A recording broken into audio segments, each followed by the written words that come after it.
Hello, welcome back. Today's video is going to be somewhere between the summer favourites and like a lockdown, post-lockdown favourites, because I don't know about you, but my skin has changed a lot in the last year, and products that I use, I've talked about this a lot, but products I'm trying to use, I'm like, ugh, nothing works. Foundation looks terrible, and I'm not excited about putting things on my skin. Still really excited about colour cosmetics, but there are certain things that I'm just, every time I put something on, it looks terrible. So I wanted to just touch on the things that I'm still really enjoying and the things that currently, right now, I still would recommend if you, like me, are really struggling with your skin.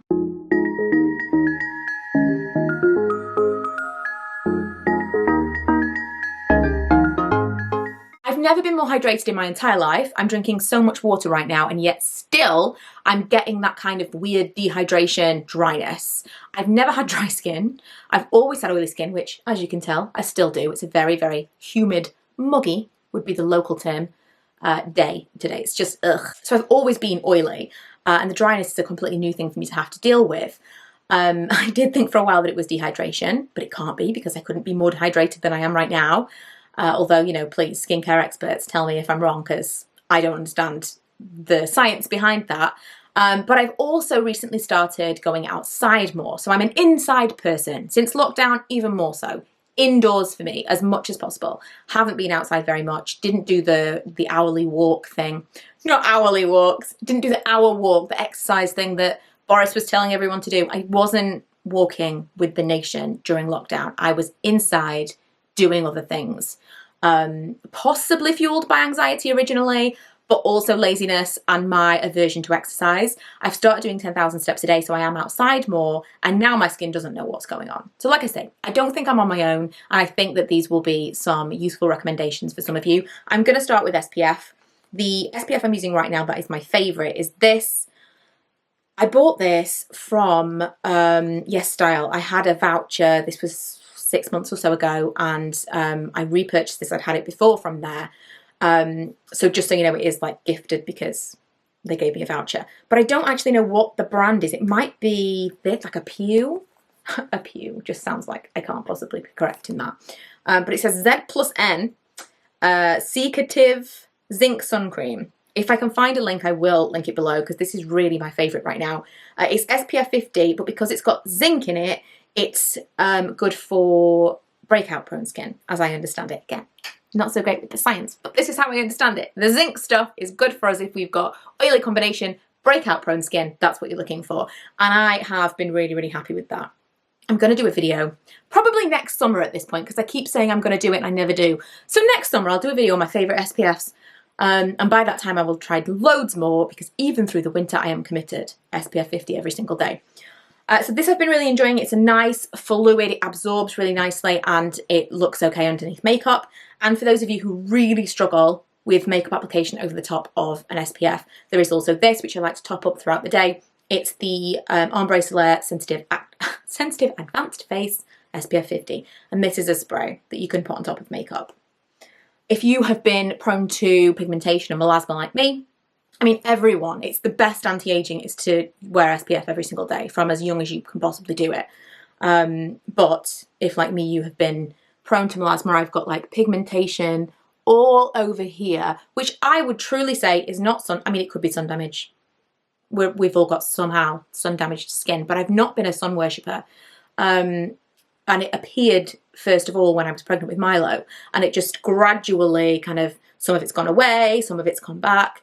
And I am thinking of doing like a peel, something actual medical grade, or some kind of laser at the end of this year. So I'll keep you posted. But SPF. In terms of makeup, I've got technically three bases that I want to talk about. This I rediscovered recently, and it's absolutely perfect for right now. It doesn't cling to any area. It's the Maybelline Fit Me Matt and Poreless. Don't be put off by the matte. It's not matte in any way, shape or form. It's more of a satin, and it looks like skin. The colour I've got is 115. This is kind of too dark for me right now. I would need a lighter shade, ideally. On the back it says, mattifies and refines pores with blurring micro powders, and I would totally agree. Match your skin tone and texture. Yes, not tone, but texture. Natural, seamless finish. It is so beautiful on the skin. I would say this is more for oily people, but if you have got some kind of dehydration and you find that things cling, I really haven't found that. I get a lot of foundations that cling around here. settle into my pores. I've got random bits of peeling here and there from using retinol, which is different from the dehydration and the dryness I'm talking about. But this is just, it really, really feels and looks like skin. And it's one of the only things that I'm really enjoying. Even L'Oreal Skin Paradise, I can't wear right now because it's just not settling correctly. It's infuriating. Another thing is the Lumen Invisible Instant Glow Fresh Skin Tint. I never tell you this and everyone asks, universal medium is the colour that I've got. I probably would buy a lighter shade. This is, I want to say it's got an SPF in it, but it doesn't say on the packaging. I've talked about this to death. I've made videos specifically about it. It's fresh as in cool on your skin. Incredible in the morning time, amazing in the summer. You put it on and it feels fresh. It feels like, whew, like you splashed some water on your face. But it just gives you enough coverage to even things out, but not so much that it looks like you're wearing makeup. I am nearly finished with it. I've got a very, very small amount left. And because I've recently been struggling all the more with my skin again, I'm definitely going to repurchase this. This was gifted, but I'm going to purchase it again. Probably, if this is universal medium, I would get universal light. It is very, very sheer, so you can get away with it if it's the wrong shade, which is why it's universal. Although, if it's universal, are there different tones? I don't know. I don't know. But I would get a lighter one if it was available. And although it's expensive, it lasts for ages and it's kind of like a skincare and a foundation product in one. So I kind of feel okay about that.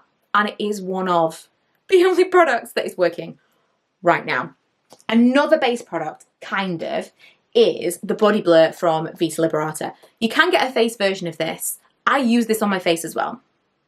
I know, shock horror, but I do. This is basically like, remember Sally Hansen legs? It kind of is like a body makeup. Well, I sometimes mix this in with my foundation, or I might put it on its own if I just want to kind of add a little bit of a glow. It blurs, hence the name, it blurs out imperfections. And I think if I was to wear, for example, the Lumen Fresh Skin Tint, then I might just put the tiniest, because it's quite dark, the tiniest amount, and just kind of contour with it a little bit. And it does give me kind of a sheen. It kind of blurs, especially around the pigmentation areas, kind of blurs things out. I like to put a little bit on my neck, my chest, maybe my arms, depending on what I'm wearing. You don't need a lot of this product. You can also mix it in with your foundation. And I think this is only the second tube I've ever had because I don't use it very much. It tends to be expensive, but you can always find it on offer somewhere. And I really, really like it. I talked about it recently, I think in a favourites, and I do have a video on that, like a tanning review. It's basically an instant tan, if you're not into a fake tan, which I tend not to be. I test them out, I think, yeah, that works, but it's a lot of effort, whereas an instant tan is like only when you want it. This is kind of representative of all cream blushes. So cream blushes have been the thing for me right now. This again I got from YesStyle quite a while ago, and this is called the Sugar Ball Cushion Cheek Colour, and the colour I have is number 3. It is like, this particular colour is like a neon, like a muted neon peachy pink. I just love it. It kind of reminds me of NARS Sex Appeal, but in a cream format. I just think it's so pretty. It does give that kind of just glow, like a lit from within. It looks like it's kind of almost a gel. It looks sheer and just beautiful. I can't tell you how hot I am right now. I'm wearing the most airy jumpsuit ever. I may as well be wearing nothing. That's what it feels like, but it is just... So cream products for like cheeks, totally been my thing this summer. I think kind of last summer maybe I was falling into that because we were in lockdown already. I was feeling that what is my skin doing kind of vibe. And this year I've just gone even further down into that rabbit hole of cream blushes. I may do a video all about them. This makes no sense given the current climate. We're all wearing masks. This is nonsense. And yet, lip gloss.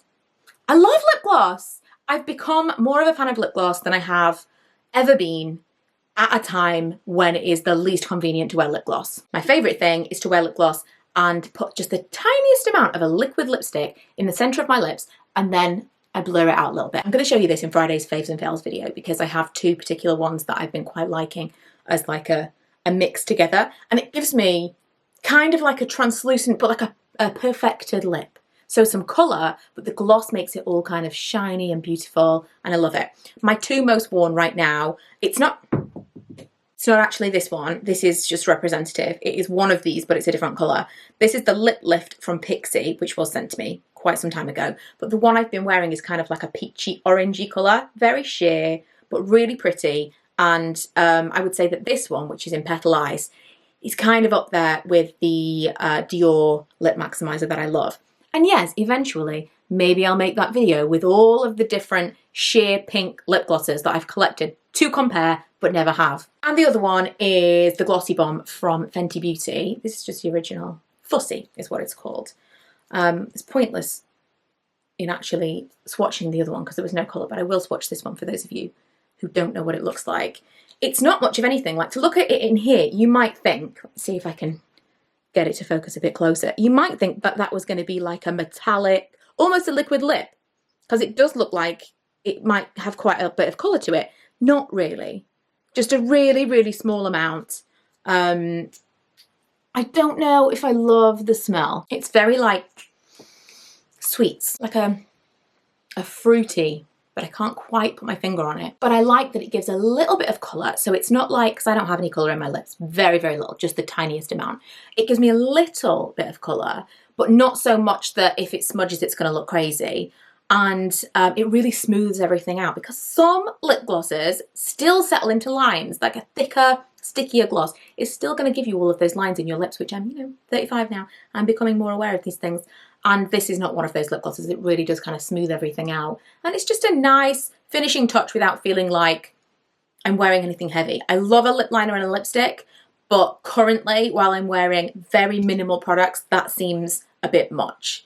And so I'm really liking a gloss. And lastly, this might seem a little bit crazy because I'm talking about feeling like really oily and I'm not wearing like really heavy foundations or a lot of powder or anything like that. It might seem crazy that I still am completely in love with my Morphe setting spray, but I am. Even when I don't wear a powder, I miss